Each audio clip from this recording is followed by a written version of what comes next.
Okay so நம்ம என்னென்ன மெஷர்ஸ்டாக பார்த்தோம் first monetary measures and physical measures பார்த்தோம் நெக்ஸ்ட் ஒன் பாரு அதர் மெஷர்ஸ்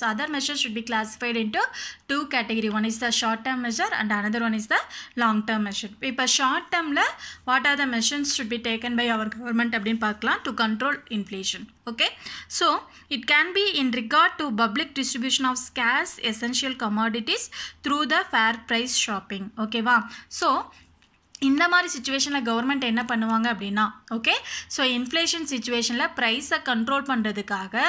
எசென்ஷியல் கமாடிட்டிஸை கவர்மெண்ட்டை டைரெக்டாக பர்ச்சேஸ் பண்ணி கம்மியான ரேட்டில் fair price shop ration shop சொல்கிறோம் இல்லையா ஸோ அந்த மாதிரி ஃபேர் ப்ரைஸ் ஷாப் மூலமாக என்ன பண்ணிடுவாங்க they can distributed so in India whenever shortage of basic goods has been filled the government has resorted to import so the inflation may not get triggered ஓகேவா so இந்த மாதிரி சிச்சுவேஷனில்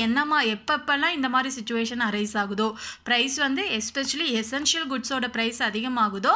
அந்த சிச்சுவேஷனில் immediately government should be interfere that price control so they can import that particular commodities and distributed through the fair price shop ஓகேவா so ட்ரிகர்ட்னா என்னடா to make something happen suddenly okay இந்த பிரச்சனையினால இன்னும் சடனாக பிரச்சனை எதுவும் வராமல் இருக்கிறதுக்காக கவர்மெண்ட்டே என்ன பண்ணிடுவாங்க they can issued distributed அடுத்தது பார்த்தீங்கன்னா long term measures okay so it will require accelerating economic growth especially of the wage goods which have the direct bearing on the general price and cost of living okay so long term measures la enna measures edupanga appadina government oda main motive enna long term la to accelerate to increase the otherwise to accelerate the economic growth very quick countries oda economic growth increase pananum appa first of all wage goods okay va wage goods na enna essential goods appdin solluvom illaya so அந்த goods oda price increase ஆகாம control பண்ணுறது price என்ன பண்ணுறது cost of லிவிங்க்கு தகுந்த மாதிரி ப்ரைஸை வந்து control பண்ணிடுவாங்க ஓகேவா so some restriction on present consumption may help in improving saving and investment which may be necessary for the accelerating the rate of economic growth in long run அப்போ long ரனில் என்ன பண்ணுவாங்க ஸோ ப்ரெசன்ட் கன்சப்ஷன்லேயும் okay so present கன்சப்ஷன்லேயும் சில ரெஸ்ட்ரிக்ஷனை கொண்டு வந்து த்ரூ அது மூலமாக என்னது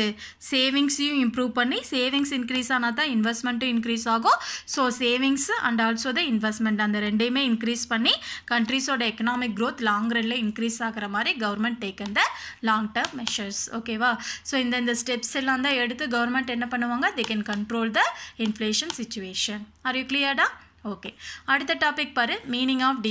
டீஃப்ளேஷனா என்ன டிஸ்இன்ஃப்ளேஷனா என்ன ஸ்டாக்ஃப்ளேஷனா என்ன அப்படின்னு பார்த்தலாம் இன்ஃப்ளேஷனோட ஃபுல் கான்ட்ராஸ்ட் தான் டீஃப்ளேஷன் சரியா ஒரு கண்ட்ரியில் ப்ரைஸ் நான் என்னது எல்லா டைப் ஆஃப் ஈவன் லக்ஸுரியஸ் கமாடிட்டிஸோட ப்ரைஸ் கூட டிக்ரீஸ் ஆகி மணியோட வேல்யூ ஓகே மணிக்கு சுத்தமாக ஒர்த் இல்லாமல் அதோட வேல்யூ வந்து இன்க்ரீஸ் ஆச்சு அப்படின்னா those situation we described as the என்னென்ன டீஃப்ளேஷன் அப்படின்னு சொல்லலாம் சரியா இப்போ இந்த இடத்துல பார்த்தீங்கன்னா ப்ரைஸ் ரொம்ப கம்மியாயிரும் அப்போ மணி வேல்யூ என்ன ஆயிரும் இன்க்ரீஸ் ஆயிரும் சரியா அப்போ 10 rupees 100 rupees இதுக்கே பார்த்தீங்கன்னா அதிகமான ஒர்த் வந்து வந்துடும் சரியா ஸோ இந்த மாதிரி சிச்சுவேஷனை தான் நம்ம என்ன டிஸ்கிரைப் பண்ணுறோம் டீஃப்ளேஷன் ஓகே பாரு the essential feature of deflation is falling prices reduced unemployment and also the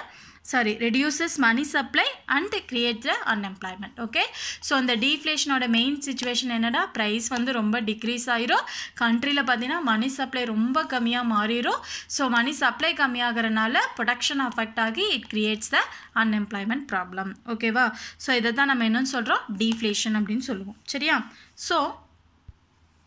so இப்போ நம்ம என்ன ஃபீல் பண்ணலாம் அப்படின்னா ப்ரைஸ் குறைஞ்சிது அப்படின்னா இது பீப்புளுக்கு ஓகே ஸோ பப்ளிக் வந்து என்ன சொல்லலாம் ஃபேவரபிள் தானே அப்படின்னு சொல்லலாம் சரியா பட் இது பார்த்திங்கன்னா ஒரு சர்டன் ஸ்டேஜ் வரைக்கும் அவங்களுக்கு ஃபேவரபிளாக இருக்கலாம் பட் ஒரு சர்டன் ஸ்டேஜஸ்க்கு அப்புறம் ப்ரைஸ் கண்டினியூஸாக ஃபால் ஆச்சு அப்படின்னா it creates the level of full employment should be fall both income and employment will be adversely affected ஓகேவா ஸோ ப்ரைஸ் ரொம்ப கம்மியாக குறையிறப்ப என்ன ஆகும் ஃபுல் எம்ப்ளாய்மெண்ட் லெவல் வந்து டிக்ரீஸ் ஆகி இன்கம் வந்து குறைஞ்சு அதனால் என்ன ஆகும் அன்எம்ப்ளாய்மெண்ட் ப்ராப்ளம் வந்து அரைஸ் ஆயிரும் சரியா ஸோ இதுதான் meaning of deflation okay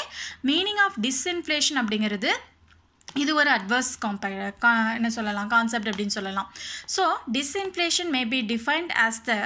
process of reversing inflation without creating unemployment or reducing output in the economy. Okay, so ஒரு கண்ட்ரியில் இன்ஃப்ளேஷன் சுச்சுவேஷன் வந்துருச்சு. ஓகேவா, ஸோ அந்த இன்ஃப்ளேஷன் சுச்சுவேஷனை கிராஜுவலாக எக்கானமியை அஃபெக்ட் ஆகாத மாதிரி அன்எம்ப்ளாய்மெண்ட்டும் க்ரியேட் பண்ணக்கூடாது, அட் த சேம் டைம் அவுட்புட்டும் குறையாத மாதிரி கவர்மெண்ட் ஸ்டெப் எடுக்கிறதுக்கு பேர் தான் என்னென்னு சொல்லுவோம், டிஸ்இன்ஃப்ளேஷன். அப்போ டிஸ்இன்ஃப்ளேஷன் அப்படிங்கிறது ரிவர்சிங் ஆஃப் இன்ஃப்ளேஷன். இது என்னன்னு சொல்லுவோம்டா, ரிவர்சிங், அப்படியே அட்வர்ஸ் இம்பாக்டை வந்து கிரியேட் பண்ணுறது. ஓகேவா, so disinflation the slowing down the rate of inflation by controlling the amount of credit available to the consumer without causing more unemployment. மறுபடியும் நிறைய அன்எம்ப்ளாய்மெண்ட் வந்து கிரியேட் ஆகாமல் கன்சியூமரோட கிரெடிட்டை டிக்ரீஸ் பண்ணி குறைச்சி த்ரூ அது மூலமாக என்னத்தை கிரியேட் பண்ணுறது, ஒரு கண்ட்ரியில் அன்எம்ப்ளாய்மெண்ட்டை கிரியேட் ஆகாமல் அவுட்புட்டையும் குறைக்காமல் எடுக்கிற மெஷரை தான் நம்ம என்னென்னு சொல்லுவோம், டிஸ்இன்ஃப்ளேஷன். ஓகேவா, அடுத்தது பாரு மீனிங் ஆஃப் ஸ்டாக்ஃப்ளேஷன். ஸ்டாக்ஃப்ளேஷன் என்னென்னா ஒரு தேக்க நிலை, ஒரு எக்கானமி டவுனாக இருக்கிற சுச்சுவேஷன் அப்படின்னு சொல்லுவோம் இல்லையா. ஸோ அந்த ஸ்டாக்ஃப்ளேஷன் அப்படிங்கிறது எதை டினோட் பண்ணும் அப்படின்னா, it is a combination of okay stagnant economic growth. So கண்ட்ரியில் ஒரு மந்தமான ஒரு எக்கனாமிக் க்ரோத் இருக்கிறது, அந்த கண்ட்ரியில் அன்எம்ப்ளாய்மெண்ட் ப்ராப்ளம் அதிகமாக இருக்கிறது, அண்ட் இன்ஃப்ளேஷன் ரேட்டும் அதிகமாக இருக்கிறது. இந்த 3 சுச்சுவேஷனும் இருந்தது அப்படின்னா that situation we described as the stagflation. கண்ட்ரியில் என்னென்னடா இருக்கணும், ஒரு ஸ்டாக்னன்ட், ஒரு தடையான ஒரு பொருளாதார என்னது எக்கனாமிக் க்ரோத்தில் ஒரு ஸ்டாக்னன்ட் தேக்க நிலை இருக்கணும். ஸ்டாக்னன்ட்னா தேக்க நிலை. ஓகேவா,